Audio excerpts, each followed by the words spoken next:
Tout d'abord, quand on écoute le chef de l'État, on dirait que quelqu'un, un étranger ou un Burundais, déconnecté de ce qui se passe au Burundi. Alors, c'est dommage que le chef de l'État ose utiliser un discours qui laisse croire qu'il ignore complètement la situation qui prévaut dans notre pays. Il connaît bien que les réfugiés burundais qui se trouvent dans la sous-région et même dans d'autres pays du monde ont fui la terreur du parti CNDD-FDD, la crise que le CNDD-FDD a alimenté, la terreur qui en a été la conséquence, la terreur d'État. Alors, dire à ces réfugiés de rentrer volontairement, alors que la crise, cette crise n'a pas encore été résolue, relève de l'absurde. Evariste Ndayishimiye connaît bien qu'en 2015, notre pays a été plongé dans un chaos. Les réfugiés ont fui la terreur des Imbonerakure, de la milice Imbonerakure, du service national des renseignements et des forces de défense et de sécurité du Burundi, qui ont fait cibler et continuent d'ailleurs de cibler les opposants politiques et toute personne supposée de ne pas soutenir les idées du parti CNDD. Ces personnes-là qui sont ciblées, certaines d'entre eux sont exécutées sommairement, d'autres sont enlevées et portées disparues, d'autres sont emprisonnées d'une manière arbitraire et illégale.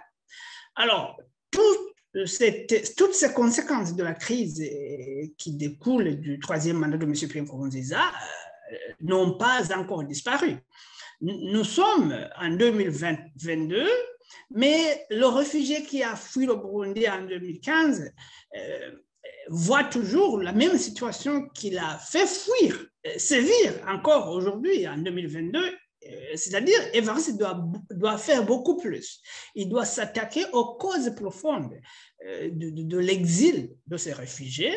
Il doit chercher à trouver une solution durable à la crise qui connaît notre pays, de sorte que les réfugiés répondront eux-mêmes. Sans même leur lancer un appel, les réfugiés burundais vont retourner dans leur pays. Parce que il va sans dire qu'aucun Burundais n'est content de rester en exil.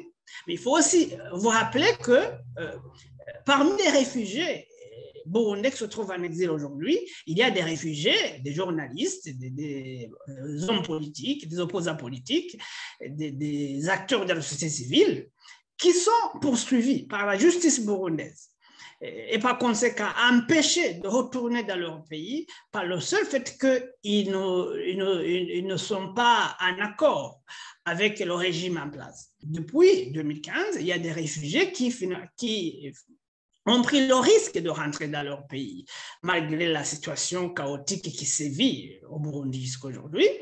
Ils ont pris la décision de rentrer, mais certains d'entre eux, la plupart d'entre eux, ont subi des abus multiformes.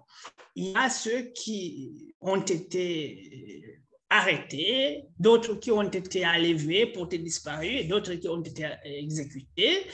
Et cette situation ne favorise pas le retour volontaire des réfugiés. Cette situation ne peut pas, en tout cas, pousser les réfugiés burundais à prendre la décision de retourner dans leur pays, simplement parce que M. Evariste Ndayishimiye les appelle à rentrer sans faire aucun geste à l'endroit de ces réfugiés pour apaiser la situation qui continue de se dégrader dans notre pays.